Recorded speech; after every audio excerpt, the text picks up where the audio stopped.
Welcome everybody in my channel.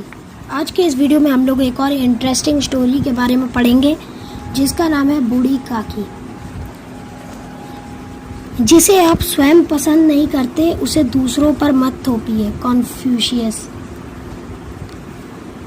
उनके पतिदेव को स्वर्ग सिधारे हुए बहुत वक्त बीत चुका था। बेटे तरुण होकर चल बसे थे। अब एक भतीजे के सिवाय और कोई न था। उसी भतीजे के नाम उन्होंने अपनी सारी संपत्ति लिख दी। भतीजे ने सारी संपत्ति लिखवाते समय खूब लंबे चौड़े वायदे किए, किंतु वे सब केवल कुली डिपो के दलालों के दिखाए हुए सब्ज बाग थे। यद्यपि उस संपत्ति के वार्षिक आय 150 रुपये से कम न थी, तथापि बूढ़ी काकी को पेट भर भोजन भी कठिनाई से मिलता था। इसमें उनके भतीजे पंडित बुद्धिराम का अपराध था अथवा उनकी अर्धांगिनी श्रीमती रूपा का। इसका निर्णय करना सहज नहीं। बुद्धिराम कभी कभी विचारते कि इसी संपत्ति के कारण वे इस समय भले मानुष बने बैठे हैं। यदि मौखिक आश्वासन और सूखी सहानुभूति से स्थिति में सुधार हो सकता हो तो उन्हें कदाचित कोई आपत्ति न होती, परंतु विशेष व्यय का भय भी उनकी सुचेष्टा को दबाए रखता था। यहाँ तक कि यदि द्वार पर कोई भला आदमी बैठा हो और बूढ़ी काकी उस समय अपना राग अलापने लगती तो वे आग बबूला हो जाते और आकर घर में उन्हें जोर से डांटते।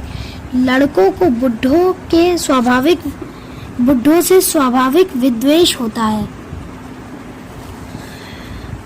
स्वाभाविक विद्वेष तो होता ही है, और ऊपर से जब वे ये देखते हैं कि उनके बारे में क्या क्या कहा जा रहा है तो वे और आग बबूला हो जाते हैं। कोई चुटकी काट कर भाग जाता तो कोई उन पर पानी की कुल्ली कर देता। काकी चीख मार कर रोती, परंतु यह बात प्रसिद्ध थी कि वह केवल खाने के लिए रोती थी, अतएव उनके संताप और आर्तनाद पर कोई ध्यान नहीं देता था। हाँ, काकी क्रोधातुर होकर बच्चों को गालियां देने लगती थी तो रूपा घटना स्थल पर पहुंचकर संपूर्ण परिवार में यदि काकी से किसी को अनुराग था तो वह बुद्धिराम की छोटी लड़की लाडली थी। लाडली अपने दोनों भाइयों के भय से अपने हिस्से की मिठाई चबैना बूढ़ी काकी के पास बैठकर खाया करती थी। यही उसका रक्षागार था। यद्यपि काकी की शरण उनकी लोलुपता के कारण बहुत महंगी पड़ती थी, तथापि भाइयों के अन्याय से यह कहीं अधिक सुलभ थी। इसी स्वार्थानुकूलता ने उन दोनों में सहानुभूति का आरोपण कर दिया था। रात का समय था। बुद्धिराम द्वार पर शहनाई बज रही थी और गांव के बच्चों का झुंड विस्मयपूर्वक नेत्रों से गाना गाने का रसास्वादन कर रहा था। दो एक अंग्रेज पढ़े हुए नवयुवक इस गवार मंडली में बोलना अथवा सम्मिलित होना अपनी प्रतिष्ठा के प्रतिकूल समझते थे। आज बुद्धिराम के बड़े लड़के मुखराम का तिलक आया है।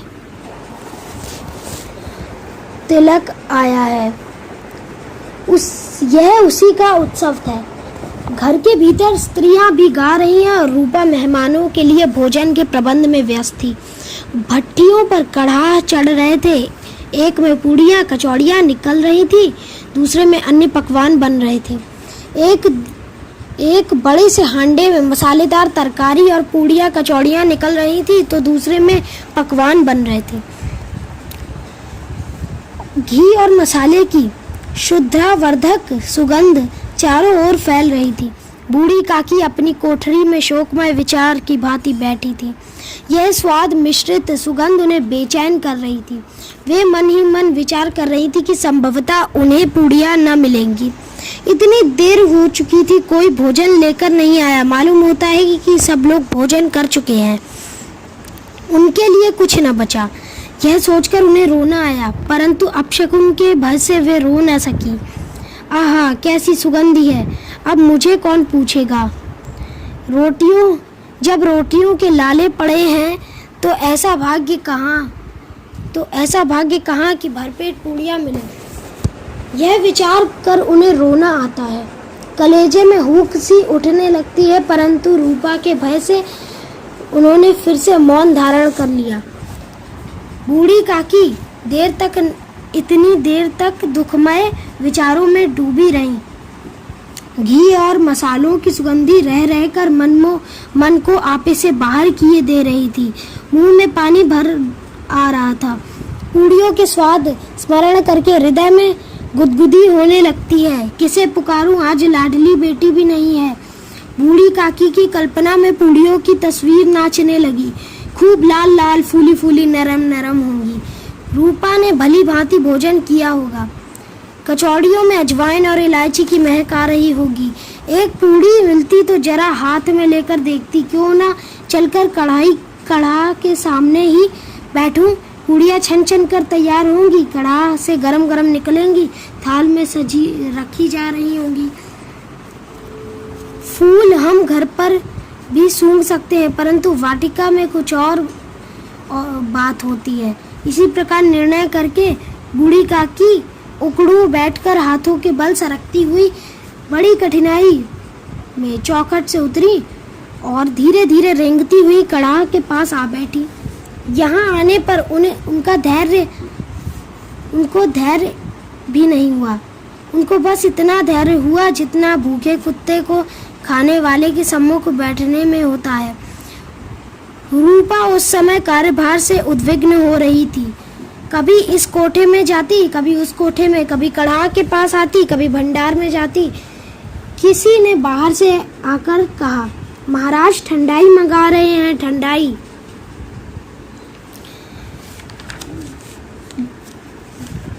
तो ठंडाई देने लगी।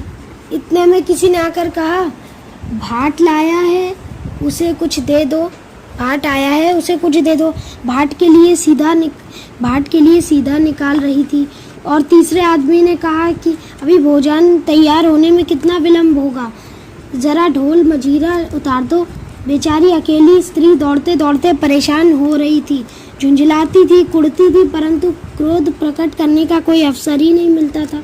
भय होता था कि कई पड़ोसने यह न कहने लगे। इतने में उबल पड़ी। प्यास से स्वयं कंठ सूख रहा था, गर्मी के मारे फूंकी जा रही थी, परंतु इतना अवकाश भी नहीं कि जरा सा पानी पी ले अथवा पंखा लेकर जले। यह भी खटका था कि जरा आँख हटी और चीज़ों की लूट मची। इस अवस्था में उसे बूढ़ी काकी को कढ़ा के सामने बैठा देखा तो जल गई। उसको इतना भी ध्यान नहीं रहा कि पड़ोसनी बैठी हैं, मन में क्या कहेंगी, पुरुष लोग सुनेंगे तो क्या कहेंगे। जिस प्रकार मेंढक केचुए पर झपटता है, उसी प्रकार वह बूढ़ी काकी पर झपटी और दोनों हाथों से झटक कर बोली, ऐसे पेट में आग लगे हैं, पेट है या भाड़। कोठरी में बैठते हुए क्या दम घुट रहा था। अभी मेहमानों ने नहीं खाया, भगवान को भोग नहीं लगा, पर अब तक धैर्य न हो सका। आकर छाती पर सवार हो गई। जल जाए तेरी ऐसी जीभ, गांव देखेगा तो क्या कहेगा, बुढ़िया भरपेट खाने को भी नहीं मिलता तुझे। तभी तो इस प्रकार मुंह बाए फिरती है, नाम बेचने पर लगी है, नाक कटवा कर ही दम लेगी। इतना ठूसती है, न जाने कहाँ जाकर भस्म हो जाता है। भला चाहती हो तो जाकर कोठरी में बैठो, जब घर के लोग खा लेंगे तब तुम्हें भी मिल जाएगा। तुम कोई ऐसी देवी नहीं हो कि चाहे घर में किसी ने पानी पिया हो या ना पिया हो, परंतु हम तुम्हारी पूजा पहले से ही कर दें। बूढ़ी काकी ने सिर उठाया, न रोई न बोली, चुपचाप रेंगती हुई अपनी कोठरी में चल दी। आवाज ऐसी कठोर थी कि हृदय और मस्तिष्क की संपूर्ण शक्तियां, संपूर्ण विचार, संपूर्ण भार उसी ओर आकर्षित हो गए थे। भोजन तैयार हो गया। आंगन में पत्तलें पड़ गई। मेहमान खाने लगे। स्त्रियों ने जेवनार गीत गाना शुरू कर दिया।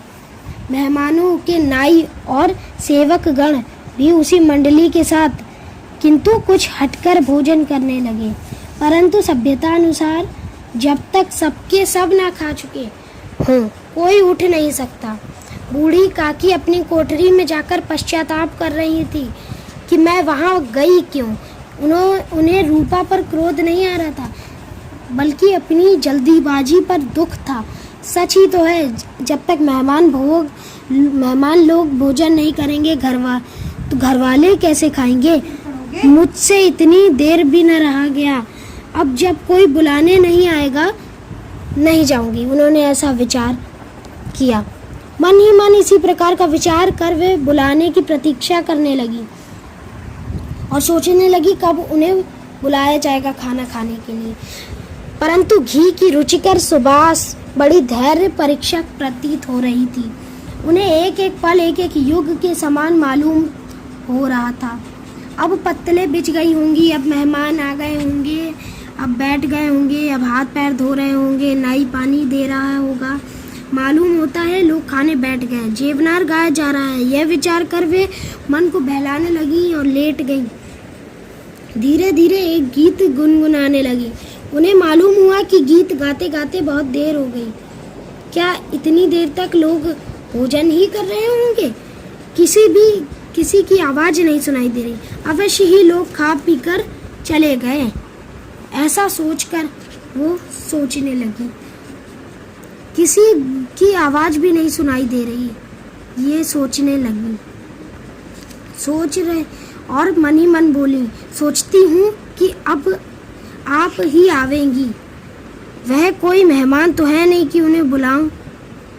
वो सोच रही थी बार बार कि हो सकता है रूपा चिढ़ गई हो और क्या जाने कब बुलाएं।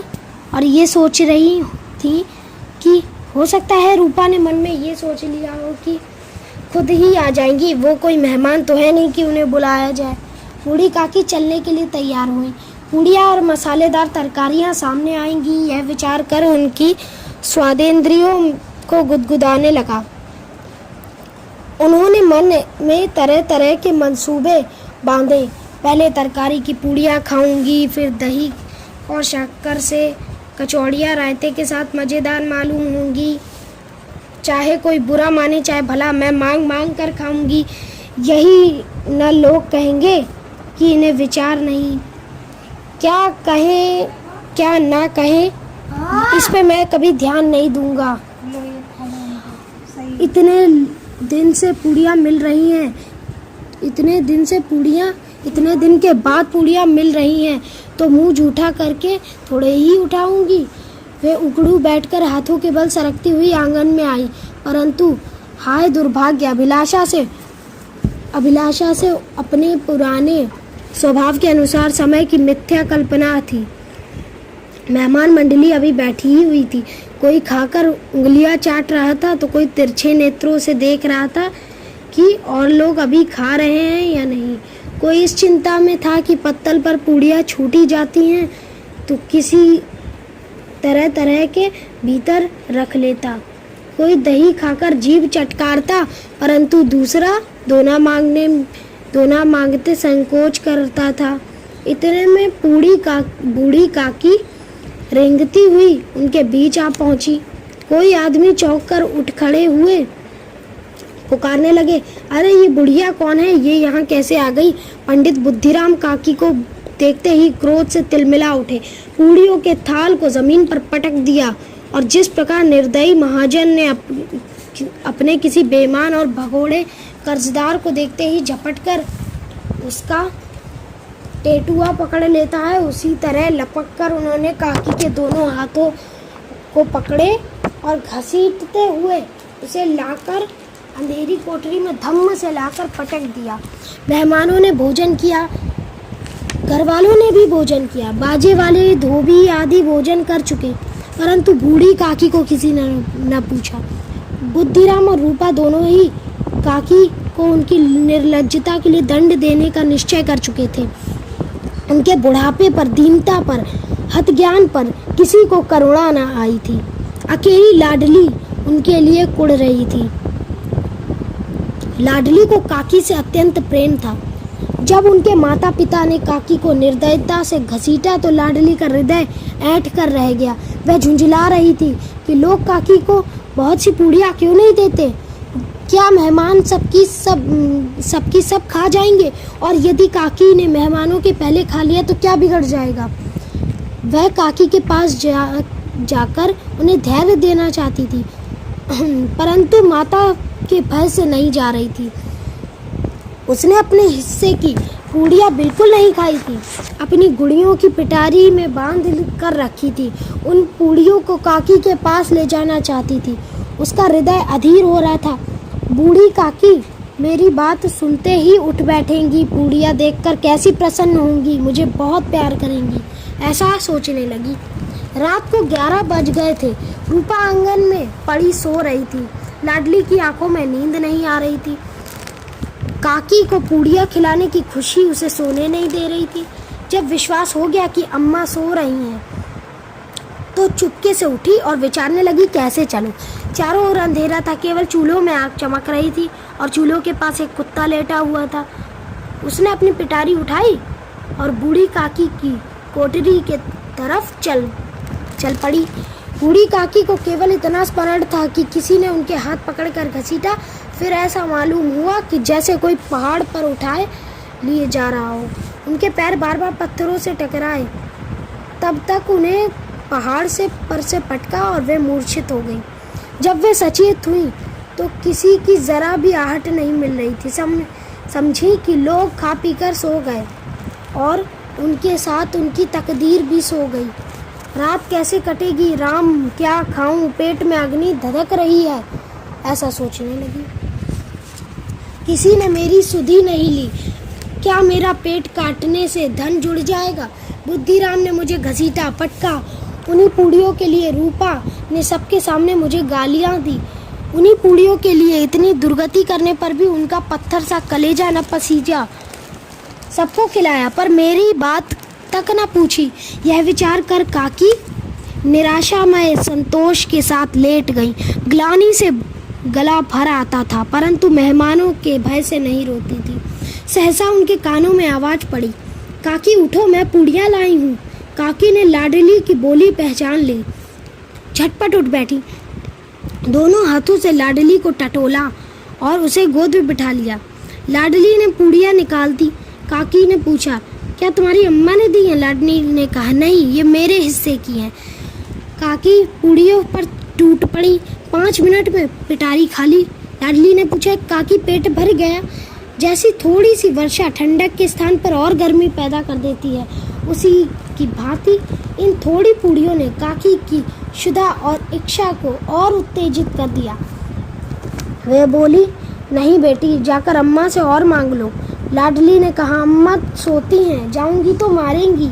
काकी ने पिटारी को फिर टटोला। उसमें कुछ खुरजन गिरे हुए थे। उन्होंने निकाल के वे सब खा गई। बार बार ओंठ चाट रही थी, चटकारे भर रही थी।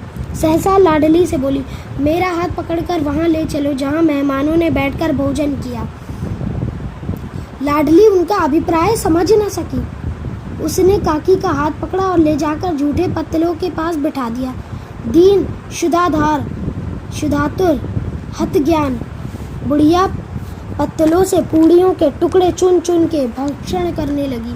ओह, दही कितना स्वादिष्ट था, कचौड़ियाँ कितनी सलोनी, खस्ता कितना सुकोमल। काकी बुद्धिहीन होते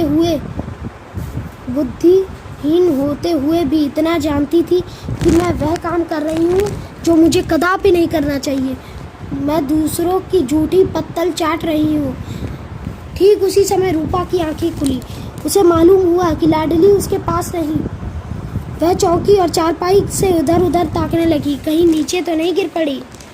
उसे वहाँ न पाकर वह उठी तो क्या देखती है, लाडली जूठे पत्तलों के पास चुपचाप खड़ी है और काकी पत्तलों पर से पूड़ियों के टुकड़े उठाकर खा रही हैं। रूपा का हृदय सन्न हो गया। किसी गाय की गर्दन पे छुरी चलते हुए जो अवस्था उसकी होती है, वही उस समय उसकी हुई। एक ब्राह्मणी दूसरों की झूठी पत्तलें टटोले, इससे अधिक शोकमय दृश्य असंभव था। पूड़ियों से कुछ ग्रासों के लिए उसकी चचेरी सास ऐसा पतित और निष्कृष्ट कर्म कर रही हो, यह वह दृश्य था जिसे देखकर देखने वालों के हृदय कांप उठते हैं। ऐसा प्रतीत होता है मानो जमीन रुक गई, आसमान चक्कर खा रहा है, संसार पर कोई आपत्ति आने वाली है। रूपा को क्रोध न आया। शोक के सम्मुख क्रोध कहाँ। करुणा और भय से उसकी आंखें भर आईं। इस अधर्म के पाप का भागी कौन है। वह अपने हृदय में गगन मंडल की ओर हाथ उठाकर कहा, परमात्मा मेरे बच्चों पर दया करो, इस अधर्म का दंड मुझे मत दो, नहीं तो मेरा सत्यानाश हो जाएगा। वह सोचने लगी, हाय मैं कितनी निर्दयी हूँ, जिसकी संपत्ति से मुझे 200 रुपया वार्षिक आय हो रही है, उसकी यह दुर्गति, वो भी मेरे कारण। हे दयामय भगवान, मुझसे बड़ी भारी चूक हो गई, मुझे क्षमा कर दो। आज मेरे बेटे का तिलक है, सैकड़ों मनुष्यों ने भोजन पाया, अपने नाम के लिए सैकड़ों रुपयों व्यय कर दिए, परंतु जिसकी बदौलत हजारों रुपए कमाए, उसे इस उत्सव में भरपेट भोजन भी न दे सकी। रूपा ने दिया जलाया, अपने भंडार का द्वार खोला और थाली में संपूर्ण सामग्रियां सजाकर हाथ में लिए बूढ़ी काकी की ओर चली। आधी रात बीत चुकी थी, आकाश पर तारों के थाल सजे हुए थे। बूढ़ी काकी को अपने सम्मुख थाल देखकर बहुत सुख प्राप्त हुआ। रूपा ने कंठावृद्ध स्वर में कहा, काकी उठो, भोजन कर लो, मुझसे आज बहुत बड़ी भूल हो गई, इसका बुरा मत मानना। परमात्मा से प्रार्थना कर दो कि वह मेरा अपराध क्षमा कर दे। भोले भाले बच्चों की भांति जो मिठाइयाँ पाकर और तिरस्कार सब भूल जाते हैं, बूढ़ी काकी वैसे ही सब भुलाकर बस खाना खाने में लग गई। उनके एक एक रोए से सच्ची सच्चिदाएं निकल रही थी और रूपा इस स्वर्गीय दृश्य का आनंद लेने में निमग्न थी।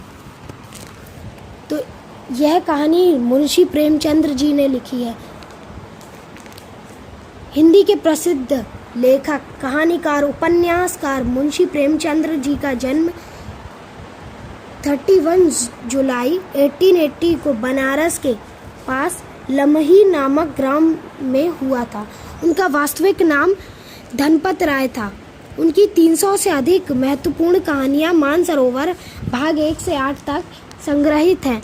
गोदान, गबन, सेवा सदन, प्रेमाश्रम, रंगभूमि आदि उनके प्रसिद्ध उपन्यास हैं। उनका निधन 8 अक्टूबर 1936 को हुआ। इसी के साथ कहानी खत्म होती है। Please like, subscribe, share and comment our video.